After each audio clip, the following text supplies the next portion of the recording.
because like the whole like first like 5 or 6 hours of the game, everyone's kind of really shitty to you for no reason. Yeah. Like everyone's just like you're It's like, just yo, what's up, fatty? yo, You're what's, like, up, you, come on. what's up, you fat piece of shit?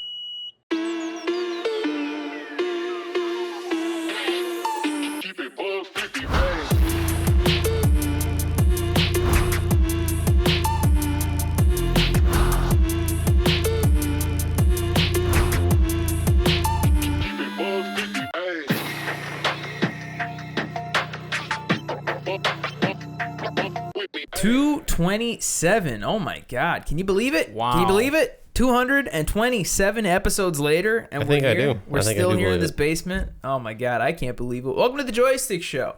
I'm Bobby. Delon. Jerry. Joey's off right now. Joey's actually on an expedition to Antarctica Yeah, to retrieve I- some samples. Jerry, for us. Joey's actually climbing K2, Yeah, which is the second the largest second largest, not mountain in the Everest. world. Yeah. Yes. Weird you say yes. that. I was literally just reading a graphic about an hour ago of because Joe Rogan posted it on his story Okay. of every marked body that's on Mount Everest that we know Shit. of. That's interesting. Because 'cause it is a dark fact, but there's so many people who have perished trying to climb Mount Everest that they're used as legitimate like landmarks, markers, yeah. to Especially climb like the anyone who's like super bright, you're Yeah. like, yo, Yeah, bro. I was about to ask, is it like cleaner? Because it's like No. the No, second- your body's no, there. No, Stuck like there. the second one, you know, like Oh, the other Yeah, mountain? yeah, I it's don't like know. less people go there, I would like- assume It's not as less. much, but- It's very hard to get to. It's basically on like the border between like two countries. I think. Yeah. I think it's like China and Pakistan or something. So it's like kind of hard to get to, and more people die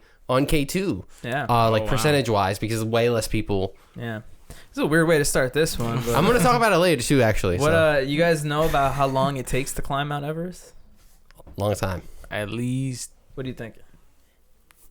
30 minutes. It's definitely at least 30. What do you think, Dill? What? I don't know. A day, couple days. It actually takes about 40 days to climb Mount Everest. It is over a month for like the average person to go. I think I was reading about it. You have something like 32 climbing days, and then the other 15 are considered like rest days. Yeah, and because you gotta like acclimate to how high you're going. But up the and stuff. record, there was a woman, I believe, who was a Sherpa. You know, those motherfuckers basically are bred to be able to run up that shit. She did it in like 23 hours, which is impressive as shit. But, Yeah, that's like, ow. yeah. You know. But like and subscribe. Yeah. This is what we're gonna be talking Yeah. about. It's And, not mountain related, I promise you. I might have something later. Oh shit! That's a little So we might be mountain-related. revisiting mountains in a bit, Yeah. but Not right now. Either way, best of luck to Joey, and he'll make it back and tell us about his experiences He won't. next time. All right, I want to talk about something. Okay. I'm excited to spread some stuff. Shut up. I watched a movie that I'm excited to talk about. Okay. I watched a little Marvel movie that came out. Ew. I saw Captain America: Brave New World, the brand new Captain America movie with a brand new Captain America. Okay. There's a lot of mixed emotions going into this movie. People were already like boycotting the movie for like dumb reasons, which I'll get into in a second. There was controversy over statements that Anthony Mackie, the star, said about what Captain America represents, yada, yada, yada. And then the movie came out, and early reviews that I saw were saying things like, oh, it just feels like set up for another movie, or it's not good, yada, yada, yada. Just to get it out of the way, I'm giving it a 9 out of 10. I actually thought it was a pretty solid movie. And now to talk about all of my pros and cons. But before I do that, spoiler alert. I am going to be spoiling things. The boys gave me a go-ahead, so if you have not seen the movie yet, go down to the description. There's some chapters, and click on the one that's right after the Captain America chapter. And you can keep watching. You don't have to go away. Hopefully you don't mess up, and sucks for you. Yeah, you've had more than enough time now. All right. Captain America dies. No, I'm kidding. That's not actually what happened. That'd be really fucking shit. It's his first movie and they kill him. It's Captain America Jr. So weirdly enough, my two biggest cons with this movie came at the very beginning and the very end. Okay. So I feel like the best way to do this is kind of to give like a critique sandwich, where like I'm gonna start with the thing I didn't like, say the things I liked, and then end with the thing I didn't like. You know what I'm saying? So let's start with the thing I didn't like.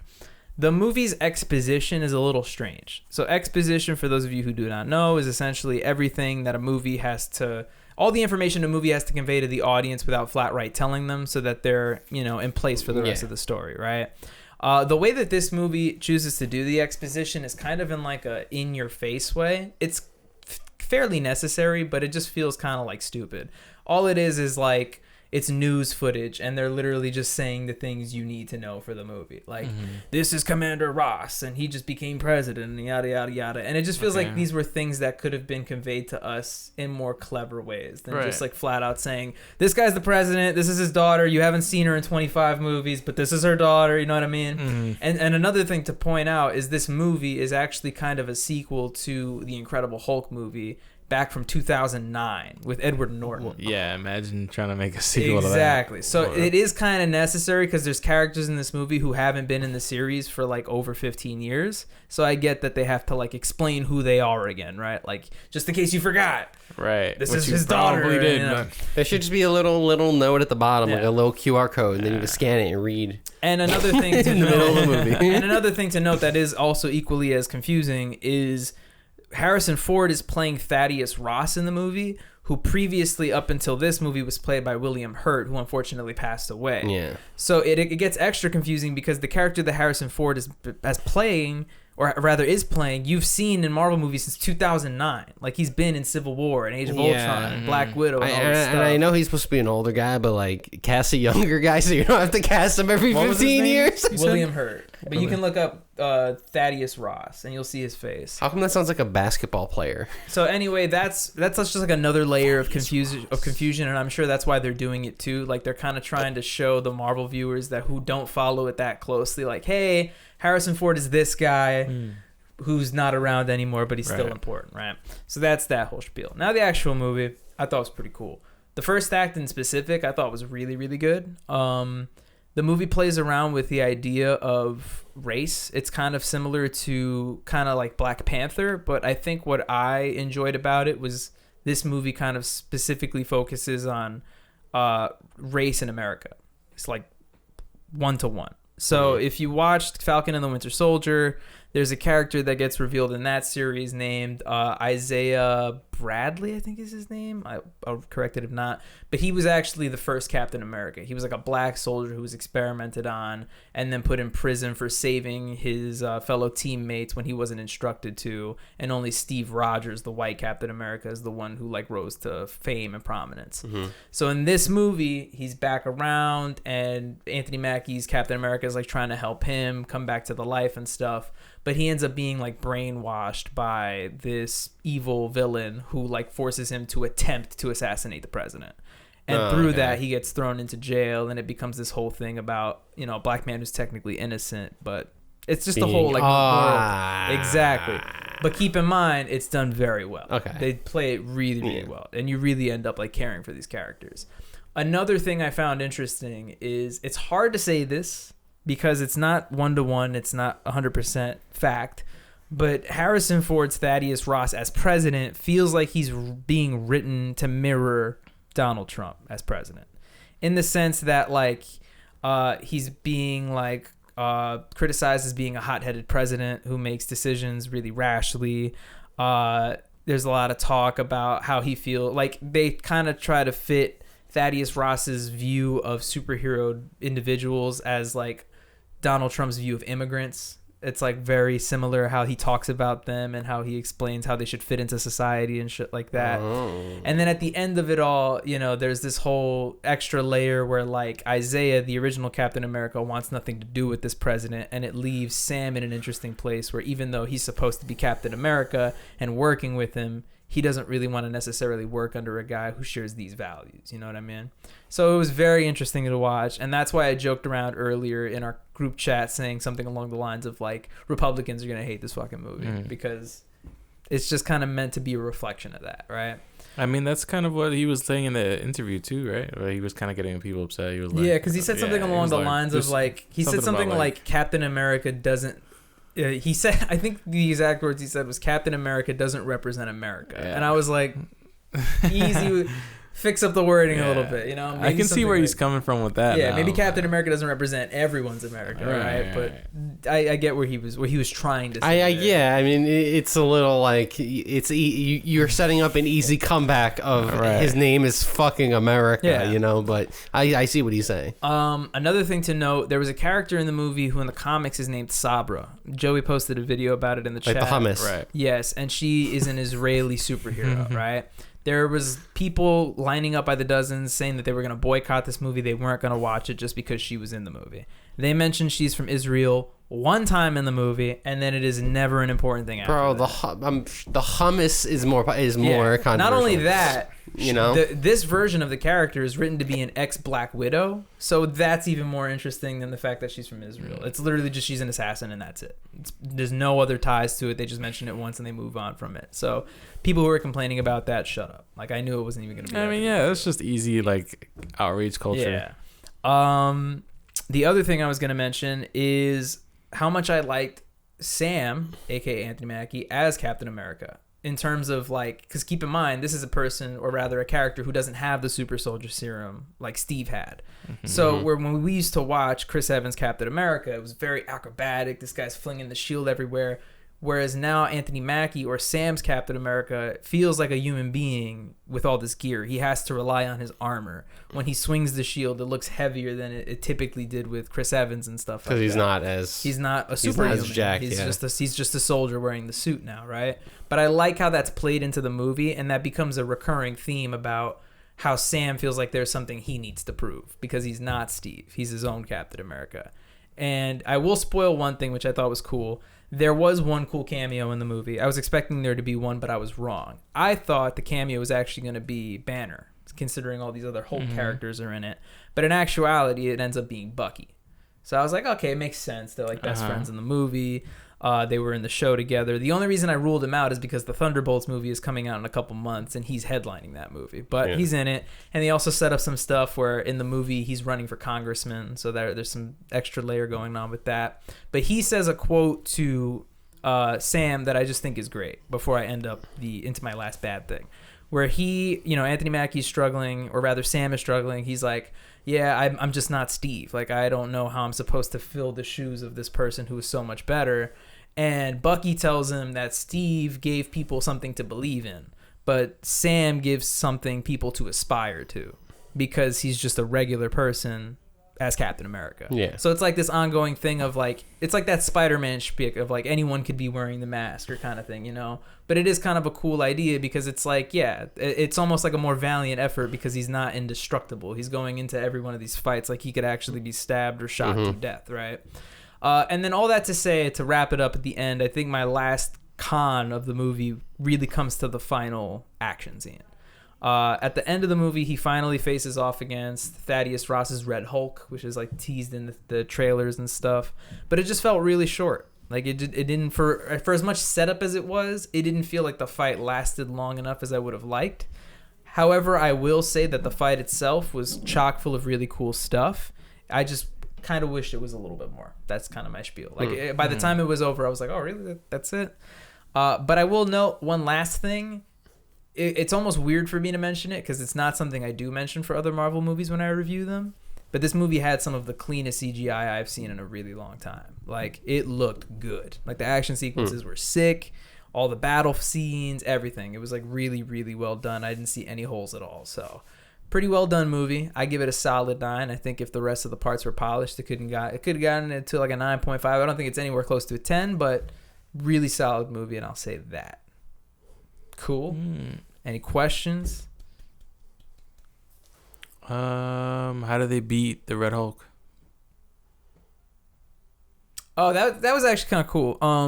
Not to get like technical here, but if you remember, I'm gonna sound really nerdy here. If you remember from Falcon and the Winter Soldier, Falcon gets his new suit from the Wakandans. Okay. So they build the same technology in his wings that Black Panther has in the suit, where they can build up the kinetic energy and then expel it.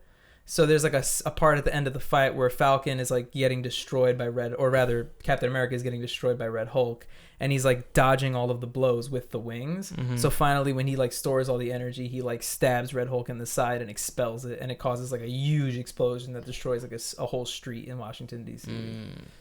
But it's pretty dope. It's pretty cool. Nice. But that is specifically how they defeat Red Hulk.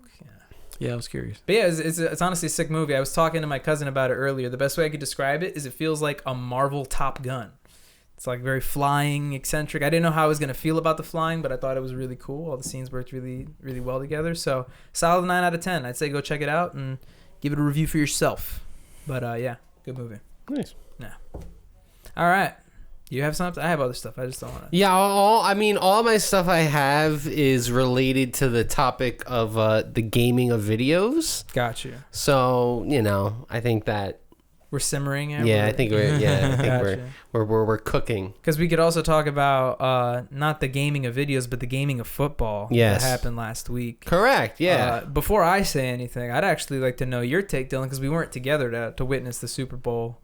What did you think of last week's? For everyone that says that it was a terrible game, shut up. Yeah. Right? The Chiefs got destroyed. That was great. And it was beautiful. Yeah, it was great. It wasn't a terrible game. It just wasn't a competitive game. Right. There was not a single ounce of competitiveness, but everyone balled out. It was amazing. I mean, literally, what do you want, man? Like, I would also argue that, if it were the case that Mahomes just wasn't securing passes or stuff like that would have made the game more boring. But the fact that this motherfucker was getting sacked by Eagles defense every 3 plays was that much more. He got sacked 7 times without being blitzed ever the entire game. Insane. He didn't get blitzed once. That is. So I can comfortably say, as an Eagles fan, I ate good that night. It was a lot of fun. Jerry was there when the fourth quarter came. I just started washing dishes. I was like, we won this shit. I knew we won that shit going into halftime. Bro, yeah, the game was over very early on. I think. But the actual performances in the sport, I mean, it was good. If it was a closer game, I don't know if the Eagles win. So I think absolutely. It's good. You got to take the win, right? Mm-hmm. I got a lot of respect for Jalen. Jalen's a fucking an animal. Word. But yeah, I was just really hype. I was all decked in green. Got to watch Kendrick Lamar rap about Drake in front of millions of people. And then Drake put out a mediocre album to try to save himself. Yeah. He put out an album? I didn't even know that. He did. Yeah. Oh, that's and sad. It's not good. That's sad. It's not good. It's like a very mid album, like pop, just, Twitter put out a thing earlier today. It was like, let's be real, who had the better post-beef album? And it's like Drake's album he just put out that sucks, and then Kendrick's album that just won stuff at the Grammys. It's like, come on, one of these guys is better, and that's it. But I thought the performance was good. It was fine. It was I don't know, people were complaining that he didn't play this song or that song. It was he didn't play any songs. Yeah. He played all the hooks and then rapped a little bit. Also, everyone who complained that it's there was a track for half of it and he only rapped certain parts. Go to any fucking rap concert. They don't actually rap the song. So you think if they don't rap it at a little club in Manhattan, you think they're going to actually rap the full song at the Super Bowl? Yeah. It's going to be a track. I'm sorry. It just is. Next year, they're going to go in the white direction. They're going to pick a band or Sabrina Carpenter or some pop artist like that. And it's not going to be great because it's the guitar isn't going to be plugged in. They're going to be oh, the guitar's not plugged in. What are we doing? This is such an L. But it's the performance was good. Yeah. It was fine. No, which I was going to say, overall game, good. Performance, decent. Commercials, ass. I thought the commercials were pretty. I like the commercials. I like the commercials. I thought they were a lot better. The commercials are usually very pro-America propaganda, and this was more he pooped his pants, his eyebrows flew off, and that is what America should be. I don't know, Dylan. I was looking for more, God built a farm. That's not what I like. I don't like that shit. I wanted that. I do not like it. And of course, the main issue is that a lot of the commercials, it's they air a week before on YouTube or whatever and stuff like that. So I already saw 5 of the commercials, but I thought it was fine. I like the commercials. Speaking of commercials, a brand new trailer for Daredevil Born Again played behind your head 2 minutes ago, and I was just locked into that. Yeah, I know. We have the NBA All-Star weekend muted behind Dylan, but I was holy shit, I haven't seen that yet. D'Angelo was up there. Yeah. Was that who was rapping? I saw him announcing, but I didn't know if he was... No, he was rapping his... Gotcha. I'm a serve, bring that girl on the wall. Oh, man. And last thing I'll say about specifically the halftime show was the next morning when I woke up, I was very curious to see what Twitter and the internet was saying about this. And I realized that no matter what your opinion was on Kendrick Lamar's halftime show, if you were talking about it on the internet, you were annoying that morning. It didn't matter what your take was. It was literally people that were like, his music is intelligible. I don't know why he was at the Super Bowl show. Nobody even liked it. He's trying to say all this political bullshit, And then you have people on the other side who are like, oh, you just don't get it. Yeah. He's really trying to make a point. He's really being symbolistic. And then when they I guess you're not like us. Yeah. It's like, it's awful, bro. And then when they get asked, they're like, okay, but what's the message? Silence. It's like, they don't even message it. It's like, both of you are equally as annoying. It was a terrible day on the internet. It was a horrible day. But I kind of guess he did the right thing, right? At the end of the day, you want people talking about it, so. Yeah. And then I will also mention that got me to watch an interesting video of like, it was just snippets of every single Super Bowl halftime show from like 1975 to 2025. So it was pretty cool to see like all the acts. Mm-hmm. Gloria Estefan is in like 4 Super Bowl halftime shows. I was like, holy shit, she's in everything. Yeah, I was watching one of those after this, and I was like, oh yeah, Kendrick was in the Super Bowl not that long ago. Yeah, 2 years ago. And that song was hype too. Yeah, and I was also like reading up on the whole Justin Timberlake, Janet Jackson thing about how like apparently, like not apparently because it's like obvious, but after that whole spiel, like it was her career that tanked and not Justin Timberlake. Oh yeah, Justin Timberlake popped off. Yeah, because men. Yeah. All right. You have other stuff. I will go into more stuff. I have tons of like shit. What? Like I got hurt this week. Yeah. That was an interesting experience. I got hurt working out, which was a little scary.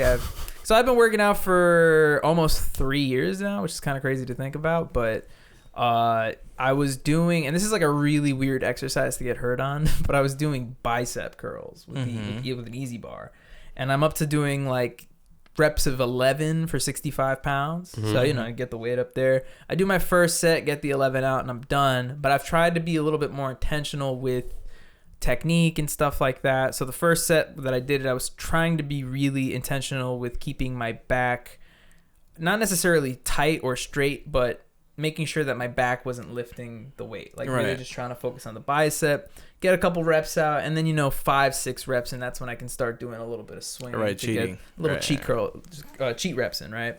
So the first set was fine, but then when I did the second set, when I got to the 8th rep, like I was really struggling to bring the weight up, and I guess like my back just kind of took over and helped in. Like I didn't intentionally do it, but I just felt like my right middle back lat literally just dropped like that. It went like that, and I was like, oh!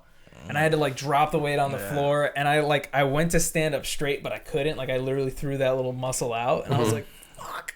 So I just like sat in the metal chair of the garage with the door open, like literally like this, and I like fished for my phone, and I was like, Mildred, I got hurt, and I had to like mosey my way in. But for like the whole day after that, I was just in bed resting. That was another funny thing. I took the day off of work, and then in a casual conversation with one of my coworkers, I was like, do we get sick pay? And she was like, yeah, you get like 1 hour per every 30 hours that you've worked. And I was like, well, I've worked here for 8 years, so I have like 50 sick hours, and I've never used them. So I was like, by law, you get that. You actually have more, because by law, every year you also get them. Yeah. So you have your current time plus an additional amount as well, because every year you get more. So point is, it was nice to get paid, even though I was in bed, like, bro, you can do that. Tearing up the whole day. You can do that like once a week, honestly.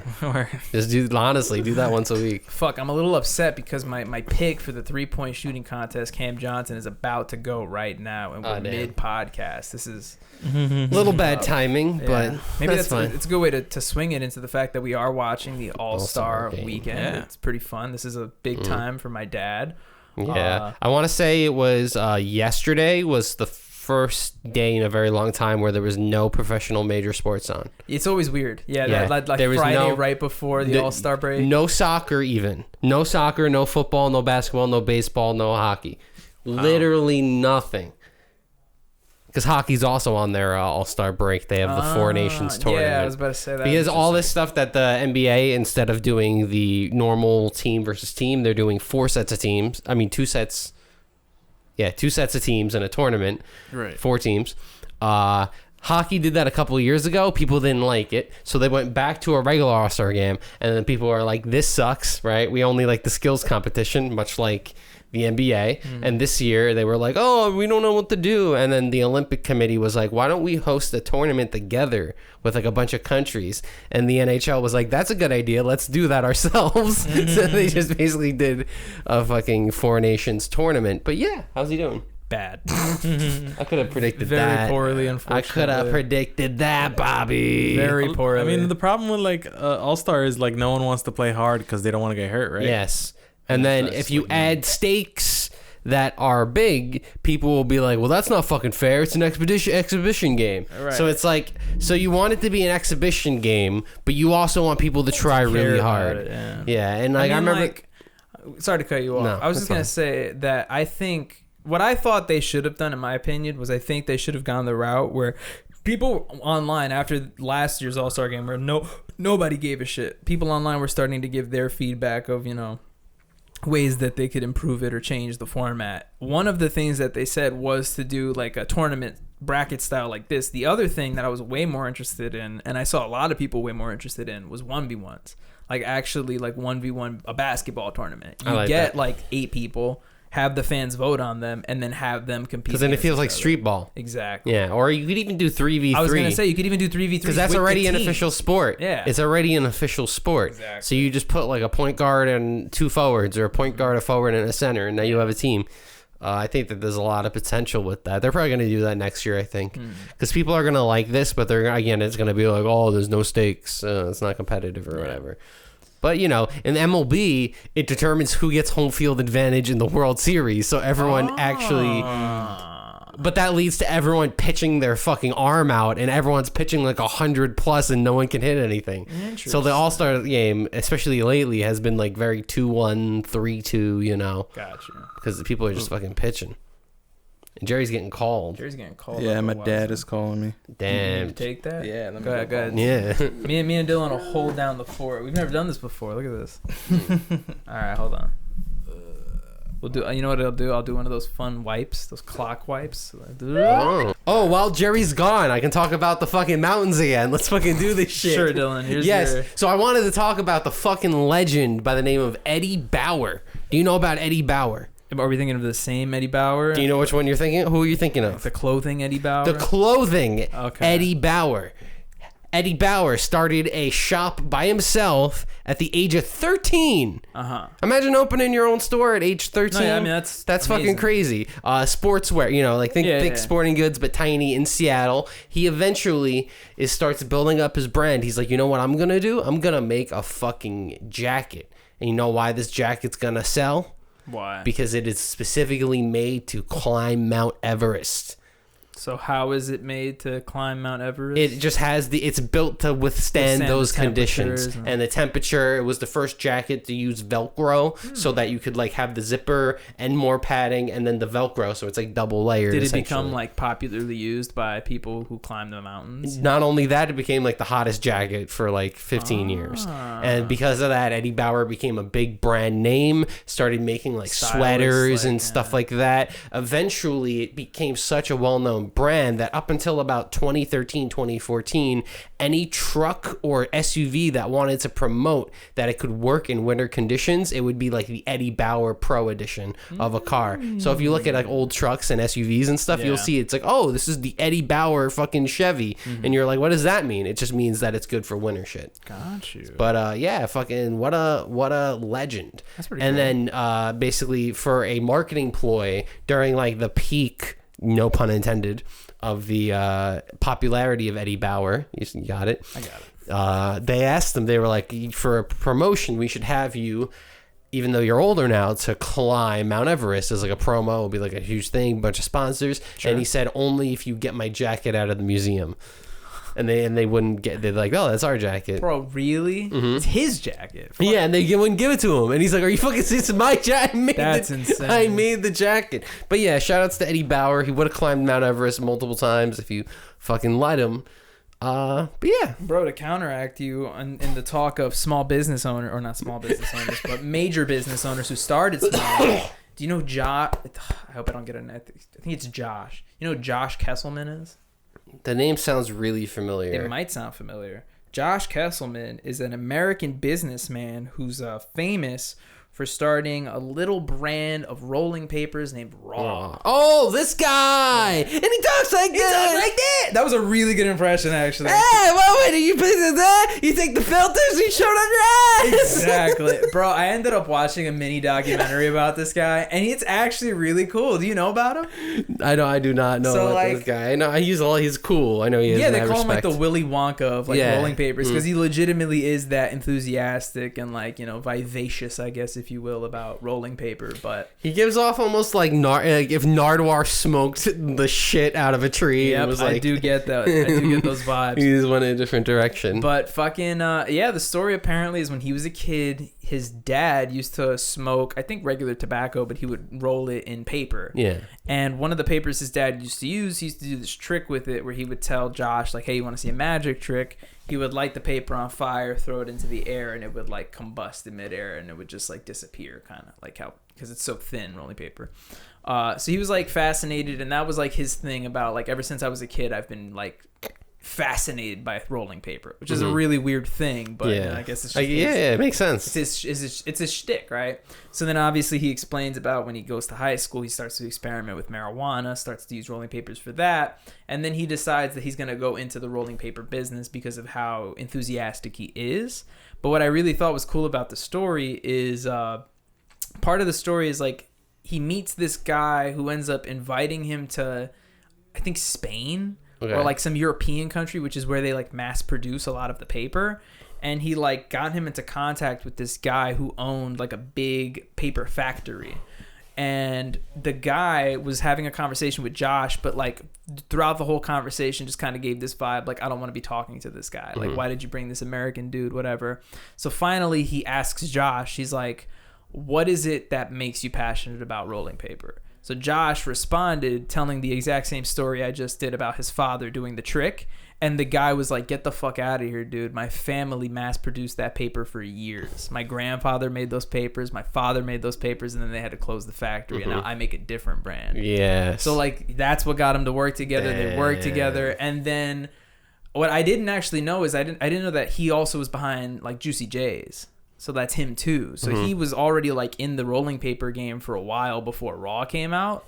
And then what inspired him to do Raw is he wanted to make a brand of rolling paper that was completely organic. Like he didn't want to make a bleached paper. His whole argument was like when you roll a joint, it shouldn't be white. It should, because when you cut down a tree, it's not white. Yeah, it's like brown, right? So apparently, as the story goes, he found this other paper factory that was willing to work with him. But they said that if he wanted to buy their material, he would have to buy it in bulk at $1 million. So he said, fuck it. He ended up like biting the bullet and throwing $1 million on the line, and Raw ended up working. Yeah. So here we are back. Yeah, for a whole $1 million. So to bring you up to speed, Eddie Bauer made a jacket, and Josh Kesselman made some rolling papers. Yeah. So there's that. And to segue this, and you probably have some Josh Kesselman rolling papers. And to segue this, some Koreans made a really fucking sick video game. They did make a fucking sick video game. I didn't know it was Koreans, but it's a full. Basically, there's some Americans who did like some stuff, but it's mostly in a Korean team. Yeah, so we are alluding to a game that if you follow the Joystick show, Dylan has been talking very highly about. I talked about it 2 separate weeks, I believe. Yeah. Yes. Dylan spoke very highly of this game last year, and Jerry and I finally have gotten a chance not only to beat it, but to play it, but to beat it recently. And that's Dave the motherfucking Diver. What a game. What a game. But yeah, right? What a game. I already knew from everything Dylan had said on the podcast that I was interested, that it seemed cool and it seemed diverse, but not until you play it. Yeah, you don't get it. Yeah, for sure. And then to be truthful, like you were the first one to download it in the PlayStation Network outage that we didn't know was going to happen, right? But in watching Jerry play it, I was like, all right, I'm playing this instantly. It was already downloaded, but I was like, no, this is getting turned on like right now. What a peaceful game. Yeah, it's nice. It's really great to just like turn off your brain a little bit and just swim around and kill fish, you know? Fucking the music. Yes. Come on. Come on, I was explaining it to Mildred. I was like, video games have this funny habit where like the water levels always have like the vibiest music. And this game is fucking just all water. Yeah. It's like they're like fucking throw every great song. The thing for me was that like the whole game is a water level, and I historically don't like water levels, but I didn't even mind it. I was like, this is just a great game. Because it's just such a unique vibe. It's really cool. It's hard to talk about it because you've already laid such a great foundation for what the game is, but I'll say for someone who doesn't have any interest in like simulation type games and stuff, Right.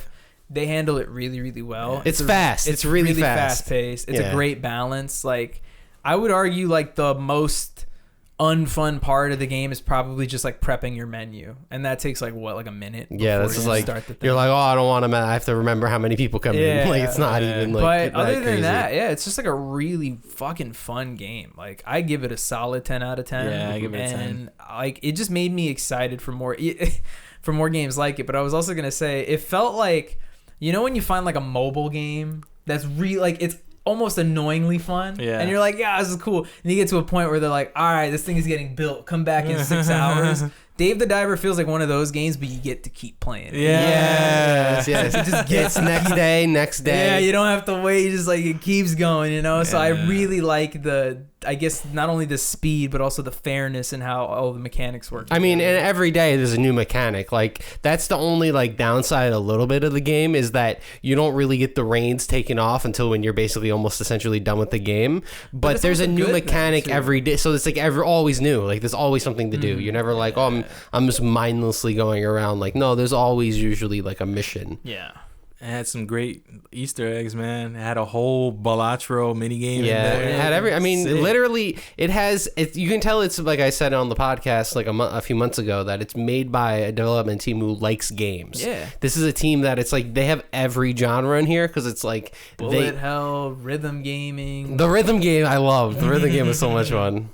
Stealth sections, it's fucking cool, man. And I think that at point after all of this, a thing that actually does get underrated is like the story of the game. Yeah, right. Is that like you completely overlook it, and then when you're playing it, you're like fucking shit, like because like the whole like first like 5 or 6 hours of the game, everyone's kind of really shitty to you for no reason. Yeah, like everyone's just like you're like, yo, what's up, fatty? Yeah, what's up, you fat piece of shit? Go get some fish. And it's like, isn't that the whole game? And then you're like, I'm gonna show them, and you do, and you save literally 2 worlds. Yeah, you save 2 different sets of people.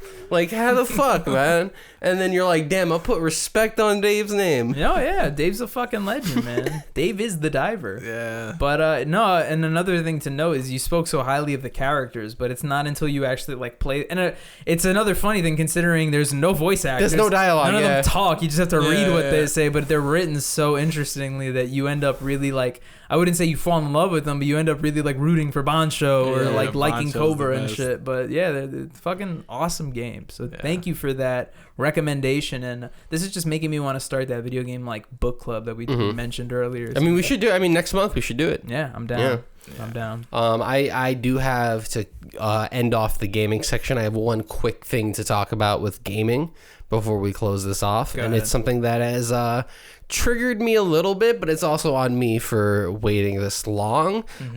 Tried to go back and platinum a game that I played years ago, and I was like, I want to finish this game, and that is Riders Republic. Nah, you don't want to do that. Which, I saw you playing that. Yes. So Riders Republic is the sequel to Steep, which is the snowboarding game from Ubisoft Annecy, who, you know, that game has some haters, but I like that game a lot. Yeah, but I like that game a lot. So I went back and played Riders Revenge, because that's what I call it. Yeah, Riders Revenge, because I'm going back and I'm gonna beat that shit. So I went back and I realized I did almost every mission in the game, 3-starred everything. That's like only half the trophies. It's just a bunch of miscellaneous shit around the map and a bunch of random shit you have to do to get the platinum. As I'm going forward, I'm like, I'm not even going to check the trophy guide. In fact, checking a trophy guide is cheap. And I know that's not correct, but I had that mindset going in because I'm like, I need to play this. And then I saw that there were a lot of multiplayer trophies. And for a game that came out, like, I think Christmas 2021, there's not a lot of people playing. There's a lot of people playing single player and like co-op in the world. But the actual multiplayer lobby is a fucking ghost town. I hate that shit, And then I saw a trophy that was the rarest trophy in the game, and that was to a game mode by the name of I believe it's like stunt capture, trick battle, something like that. Trick like take battle. A picture or something. Yeah, trick battle. No, it's just like there's like zones, and when you do a trick, you get that zone, and it's just like that. Like it's just a multiplayer shit, right? There's a mode where you have to do 30 captures. You can't fucking do it. It's like impossible because not only do you get the game every 45 minutes, you have to wait. There was one time I did get like 4 games in 10 minutes and it was great, but that's rare. You will never get a game, and it's a team game. So it's like you have to fight not only the other team, but your teammates are also probably going for the capture. And it only counts for them. Exactly. So after getting about like 8 or 9 captures, I checked my profile and I have 1 because I only got 1 myself, and I was like, yeah, no, fuck this. But it's a fun game. I really like the game, but I'm like, what am I gonna do? I'm gonna play user levels. Like, what the fuck am I gonna do? Some games are just fun that you're like, this doesn't need to get platinum. It's just. It was fun. Balatro, right? Balatro's like. Come on. But listen, like, I commend you for going back, and let me even have more it. so, I commend you for platinuming Steep, because I don't know how you did that shit. That was impressive. I platinumed it in like 5 days too. That was fucking a grind. Yeah. Good game. But yeah, fuck gaming. Fuck multiplayer trophies. All right. That's it. Fucking mountains, Captain America, diving. A lot of very high and low. A lot of highs and lows. Oh wow, look at that. We talked about heights. We talked about depths. We literally talked about like the deepest part of the ocean and then the highest. We cover it all here at Joystick. Literally cover it all, guys. We're gonna head into jam and yam territory. And bam. But yeah, let's go ahead and do that. Slam. I actually have my jam ready to go.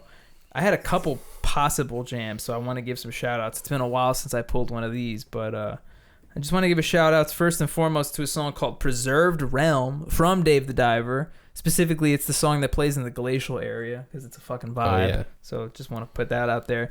And also had half a mind to pick No Such Thing by John Mayer, just because I've been listening to that Room for Squares album, and that's a 10 out of 10 album. Great album. Great album. John Mayer knows what the fuck he's doing.